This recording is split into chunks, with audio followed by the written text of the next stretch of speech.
अखंड सनातन भारत चैनल के सुधी दर्शकों को मैं सुशील कुमार शर्मा हार्दिक अभिनंदन करता हूं। प्रिय बंधुओं, अभी यति नरसिंहानंद सरस्वती गिरि जी महाराज ने हरिद्वार में एक धर्म संसद का आयोजन किया।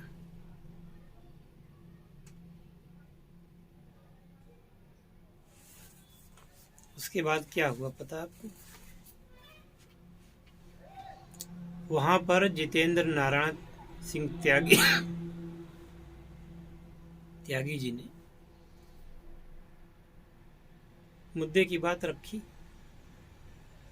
और चूंकि जितेंद्र नारायण सिंह त्यागी जी पहले एक मुस्लिम हुआ करते थे, शिया मुस्लिम, वहाँ की कुछ गलत बातों को उन्होंने मिटाना चाहा, मिटा नहीं सके, बल्कि उनको ही मिटाने की कोशिश की गई। उन्होंने सुप्रीम कोर्ट का भी सहारा लिया, लेकिन सुप्रीम कोर्ट, ये भारत की सुप्रीम कोर्ट है, उनके मुकदमे को ही रद्द कर दिया गया और 50,000 का जुर्माना ठोका गया।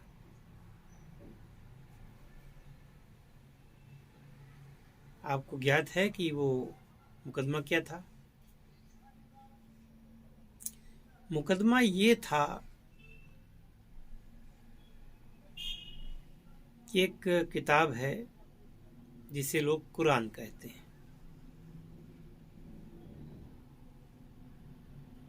उसमें कुछ ऐसी बातें लिखी हुई हैं, लगभग जैसे हमारे संस्कृत के ग्रंथों में श्लोक होते हैं, वैसे उनके यहाँ पे श्लोक नहीं, उनको आयतें कहते हैं। 26 आयतें बहुत ही ज्यादा आपत्तिजनक हैं,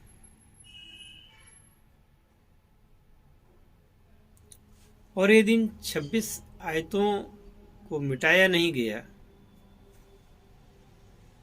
तो ये भारत को मिटा देंगी।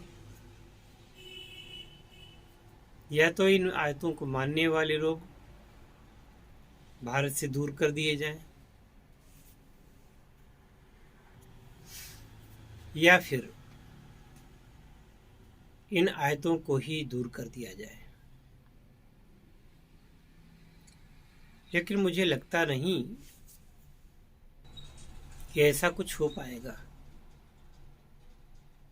इसके पश्चात श्री जितेंद्र नारायण सिंह त्यागी जी, यानी कि भूतपूर्व वसीम रिजवी जी, ने धर्म संसद में बयान दिया। पहले वो खुद हिंदू बने,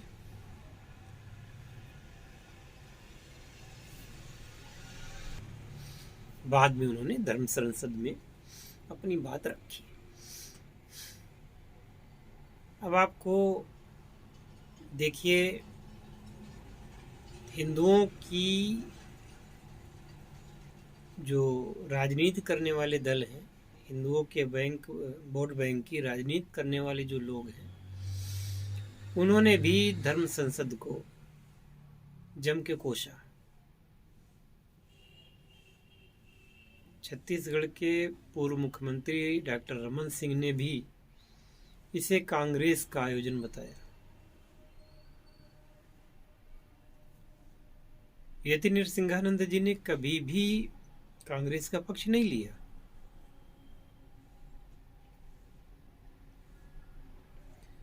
और पूर्व मुख्यमंत्री डॉक्टर रमन सिंह ने किस आधार पर यह घोषित कर दिया कि ये जो धर्म संसद हो रही थी, ये कांग्रेसियों के पैसे से हो रही थी और कांग्रेसियों के द्वारा हो रही थी? कोई प्रमाण है उनके पास? तो इन्होंने दुस्साहस कैसे कर दिया इतना बड़ा?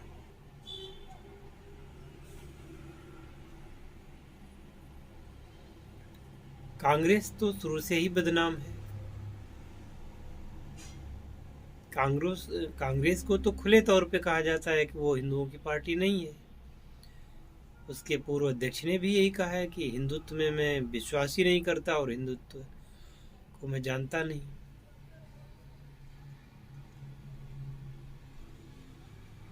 उनसे तो कोई उम्मीद नहीं थी, बाकी अन्य दलों से भी कोई उम्मीद नहीं थी। अब ये भारतीय जनता पार्टी भी अपना इस प्रकार का रवैया दिखा रही है। क्या आप बता सकते हैं कि जितनी हत्याएं नरेंद्र मोदी के शासनकाल में हुई हैं हिंदुओं की, क्या उतनी हत्याएं कभी हुई थी?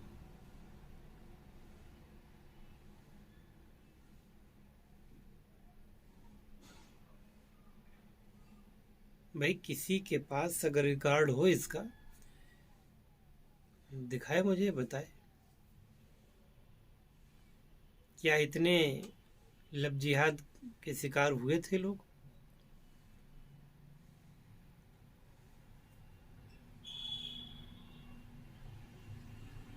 क्या गौ माता इतनी बेबस थी?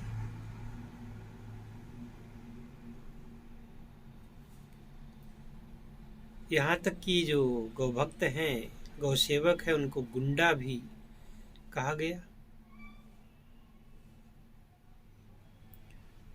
और बहुत बड़ी बात ये कि अगर इनके बारे में कोई कुछ मुंह खोले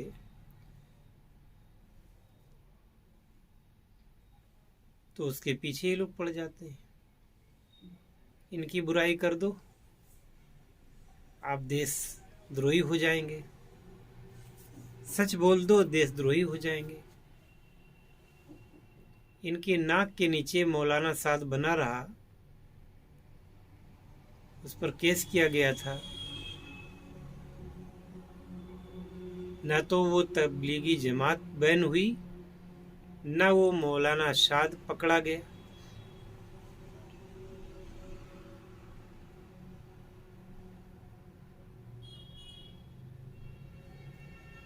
हो क्या रहा है इस देश में? तो सारे अधिकार अल्पसंख्यकों के हैं, और जहां अल्पसंख्यक हिंदू है वहां उसके कोई अधिकार नहीं।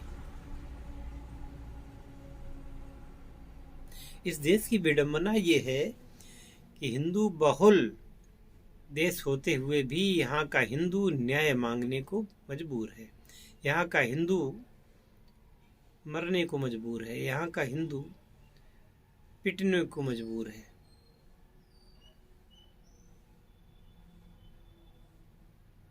हिंदू बहुल राष्ट्र होते हुए भी यहाँ पर आए दिन मंदिर गिरवा दिए जाते हैं। मंदिरों पर पथराव हो जाता है, मंदिर तोड़वा दिए जाते हैं।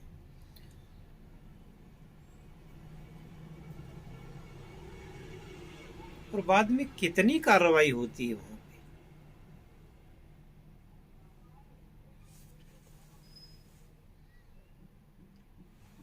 कोई बताएगा?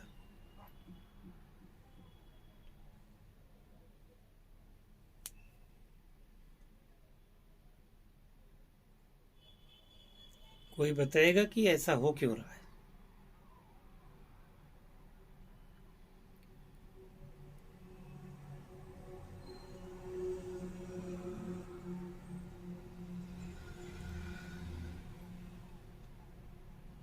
राम मंदिर हिंदुओं का था, हिंदुओं को मिल गया। सच कभी झुठलाया नहीं जा सकता।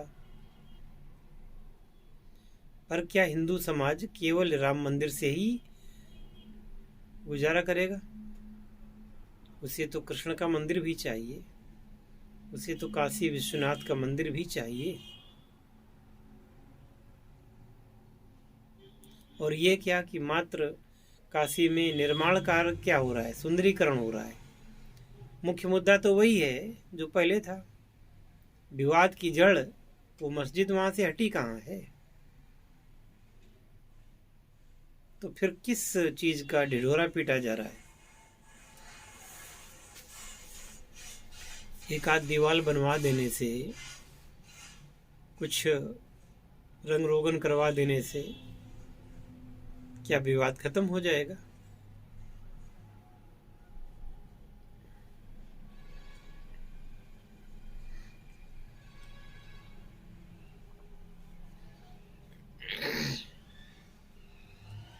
मुझे नहीं लगता।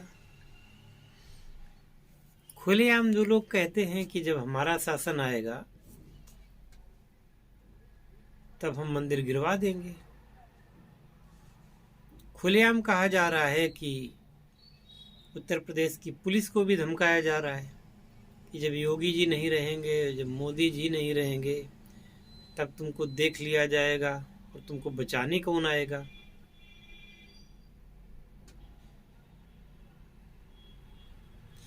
एक हैदराबादी ओवैसी की इतनी हिम्मत कि वो ये कहे, वो भी पुलिस के लिए कहे,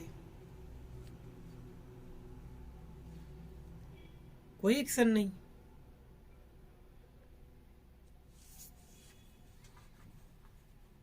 आप लोग देखिए यूट्यूब पर बयान उसका। जब योगी जी मठ में चले जाएंगे और मोदी जी जब पहाड़ों पर चले जाएंगे, तब तुम्हें कौन बचाने आएगा? इसका मतलब आप जानते हैं क्या हुआ? इसका मतलब सीधा ये है कि देश की पुलिस को चैलेंज कर रहे हैं कि तुमको बचाएगा कौन। इसी गधे के छोटे भाई ने कहा था कि 15 मिनट के लिए पुलिस हटा लीजिए, फिर हम 100 करोड़ हिंदुओं को देख लेंगे।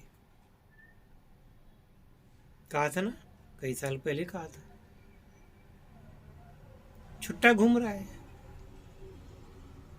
केस दायर हो गया होगा, उससे क्या होता है? केस 20 साल चलता रहेगा, 30 साल चलता रहेगा, अंत में खारिज हो जाएगा।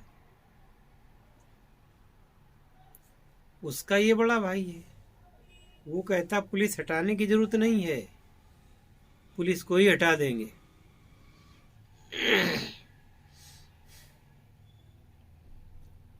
तो कायदे से तो ये जो दोनों जाहिल भाई हैं, दोनों को जेल में होना चाहिए।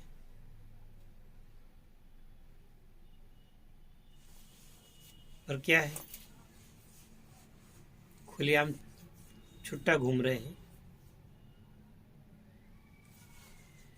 संविधान का मजाक उड़ा रहे हैं, संविधान की दुहाई भी देते हैं, संविधान का मजाक भी उड़ाते हैं।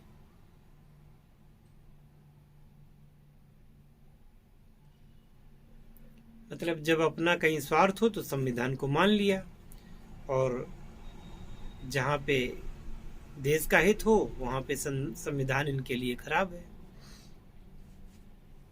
इनको शरीयत का संविधान चाहिए।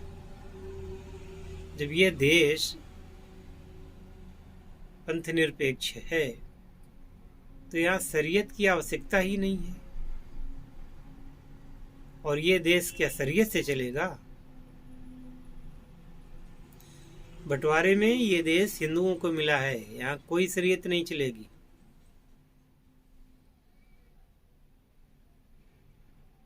और इस चक्कर में मत रहना कि योगी जी मठ में चले जाएंगे। अगर योगी जी मठ में भी चले गए तो क्या हिंदू समाज चुप बैठा रहेगा? आगे कोई बचाने नहीं आएगा क्या? तुम अपनी जाहिलियत दिखाते रहोगे, कोई बचाने नहीं आएगा। करोड़ों हिंदू हैं, लाखों शेर भी हैं,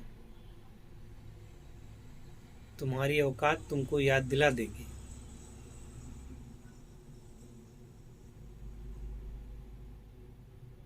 और आने वाले समय में योगी जी से कट्टर हिंदू, मोदी जी से कट्टर हिंदू देश की बागडोर संभालने वाले हैं, इसलिए हद में रहो।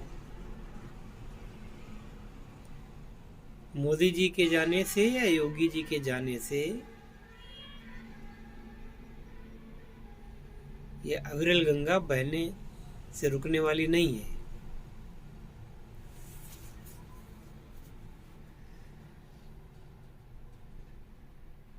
तुम उन मोदी को हटाने की बात करते हो, उन योगी जी को हटाने की बात करते हो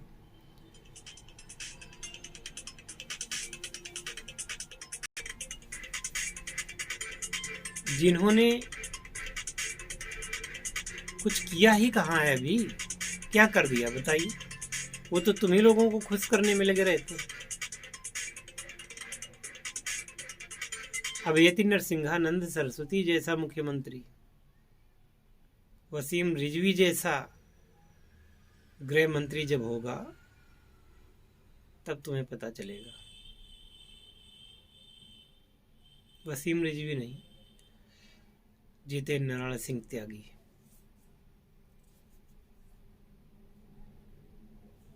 ऐसे लोग देश की सत्ता संभालेंगे। जय हिंद, वंदे मातरम।